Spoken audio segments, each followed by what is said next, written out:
Thank you for staying with us. Now, Salisu, a tricyclist in Kano, became an internet sensation after returning a sum of 15 million naira to the Chaldean owner who forgot the money in his tricycle. Now, following Salisu's rare act of kind gesture and show of integrity, he was offered 4 women to marry out of the 10 women that would be presented to him for marriage. What are your thoughts on this? Join the conversation and call us on 081-0764-1679 or 090-241-63440. Or you can tweet to us at TVC Connect using the hashtag Yourview on TVC. Now, the 4 women are not the only gifts he has gotten. We hear he has gotten about 400,000. Then there's been so much, some other gifts he has gotten. He's just 22 years old, it must be stated. And why are you laughing?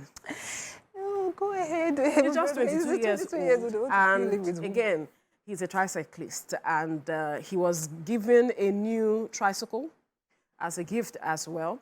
And then the people who are giving him this gift of 4 women, one man who is in charge of a group of persons who is like a relationship matchmaking body, said 2 of his daughters are part of those 4 women that he wants to give Salisu, a 22-year-old man, as gift. What are your thoughts? Because I'd really like to hear how, well, we know that in the olden days, some parents used to give their daughters as gifts to kings because they wanted to have some affiliation with the royal family. But this time around, as a result of his integrity, his honesty, Salisu is being gifted 4 women at the age of 22. Amongst other things. Amongst other things, yes. Thank you very much. Let me even begin with you now, Toby. Now that Okay, so I said amongst other things, because we see that very largely, aside from we woke women that know, women in Africa, they say, are sometimes treated as items, as trophies to be given to a particular class of people, right? And that's, we may say that a lot of women are exposed, a lot of women are beginning to speak up. But we see that in rural areas, these things are still prevalent, right? And the education of the girl child first is a question that I think about. I have somebody who I got in touch with, and she said her father has 5 girls and 2 boys, and he said that he was not going to educate his 5 children. And so these 5 girls. The 5 girls. So these girls decided to take turns to go to school by themselves. Wow. So 2 of them will go, 2 of them will serve as house helps. When they would use the money for their salaries to pay for their siblings' school fees. And it was always going on like that. So they have 2 more of their siblings that are still yet to complete their education. And we see over time, and this girl is from Benue State.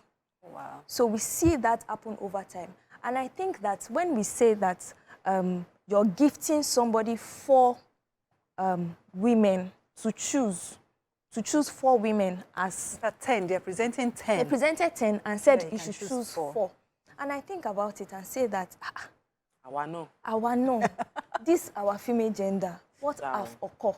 You know? And I think so bad about it. What are other ways by which we could have encouraged this man for doing this good act? I know that he was given 400,000 by the person that he found the 15 million naira, and then another organization gave him 100,000.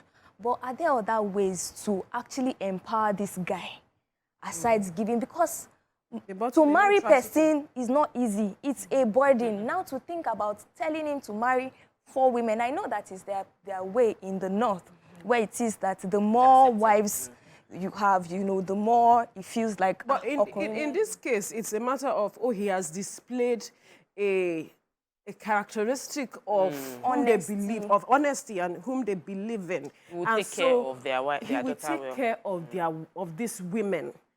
because he's an honest man. The situation is that he's from a poor family. Yes. And he could have said that this money that I've found, or this is a That's way like of God delivering me from this poverty situation. And then he could as well have gone ahead to marry 4 women, or maybe may not have married 4 women, but would have changed his life, basically. But he decided not to. So perhaps honesty is a judge of his person now, of his character, that being that kind of person that you saw something that could have changed your life, your family, your lineage, everything, you decided, no, I will not do this. But honesty is good, though. Yeah. But when... Is that enough? When reality comes, would honesty as itself put food on the table? I'm not saying honesty is bad, right? But there are other virtues, right? There are other ways by which he can actually fend for himself, as against giving him 4 women. And he has tricycle, say. 2. Do you know how much food is for 4 women? Before I address this 4 wives matter, I would want to... I'm particularly happy that we still have people who have good morals, honesty, and in this you want to first celebrate that. Yes, I want to first of all celebrate him. And when I read the story, I heard that when he saw the money, he went to look for the man immediately. He didn't find him. And then he took the money home. And his parents said he should go back again to go and look for this man. Background is very important. And then he still did not find him. He took the money back home. He had to give the money to his mom, who kept it for him. So they were wondering what they would do, how they would find this man, until they heard on the radio, they heard an announcement of a man that had boarded a tricycle. Wow. And was looking for his money. So they took that money back to the radio station where they heard the announcement. And that was where he was able to connect with this man. So, and they could not even afford to make food that day. Yet, these people did not even touch 1 kobo out of his money. They took it back to this man intact. I would just like to celebrate him, celebrate his background. What's his name? Because sometimes, Salisu. sometimes when some things happen, when people do some despicable things, you say, it's poverty, it's poverty. No, this person's honesty was actually tested. Yes. And they stood firm to say that this is our belief, it is not our money, we have to return it. But my worry is now to this matchmaking body. Well, you can only give what you have.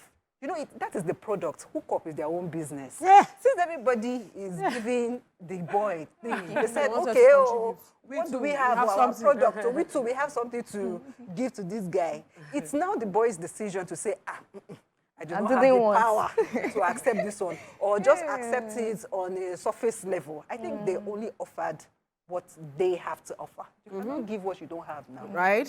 So, but I just want to emphasize something that you made mention of, talking about background, how it is that his parents trained him, you know, they inculcated that aspect, that virtue of honesty in him, and it was critical. Despite the level or the way life was with them, that aspect, honesty is something you cannot buy. Money can't buy it, and that was one thing they gave to their son, Salisu. And I'm glad that we are, you know, celebrating that virtue. You don't necessarily have to have money. Absolutely. To train your child in the way he should go.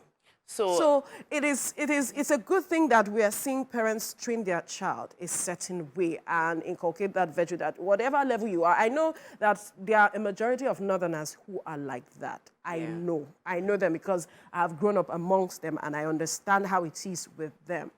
But, well, let me just let me jump in and say that I love when we begin to we appreciate what should be appreciated. So we have this thing. I'm always in my recent post on social media has always been about values, morals. I'm like, okay, like, is this all I talk about on the show? But because these are the fabrics that hold us together. The values, your identity define who you are. Your values define your identity. If you say that you are, if you say that you're a decent person, I would see it in how you behave. So every aspect of your life. Every aspect of your life. So we're looking at a person that is not defined by his experience, which is experience. His experience is poverty. but his poverty does not define him. So somebody is saying that because I'm poor, I become a prostitute. Or somebody say because I'm poor, I become a thief. That means your identity actually is you're a thief. You now found an excuse to explore to express who you really are. So this person is an honest person. He might be experiencing poverty temporarily, but in actual fact, he's an honest, decent person. So bringing it to appreciating Nigeria, because we tend to talk about Nigeria and we see the negatives in Nigeria. The people, we have so many smart people that are committing crime, and we say, oh, Nigerian fraudster, Nigerian drug peddler, No, this is the Nigerian honest man who, though he had no food to eat, returned 15 million naira to the rightful owner. This is Nigerian. This is our identity. This is who we are. Many years ago, they came to the Benin Kingdom and found that they didn't have to monitor. People were putting their goods outside in Nigeria and didn't have to put anything to... There was no security. Nigerians are inherently honest people. They would go pick the goods they want, put the money there, and there's no one monitoring. That is who we are. Let us not buy into the false identity that crisis is placing on us or corrupt leaders are placing on us. We are inherently... circumstances around us is forcing us to become who we are. We are inherently honest people. And so that, for me, is... I'm happy that... it's crucial. She took us there. Right. And from that point, we celebrate that. We can now come back and discuss whether or not... Let's come back now. When we come back, then we'll now talk about the other issues. Thank you very much.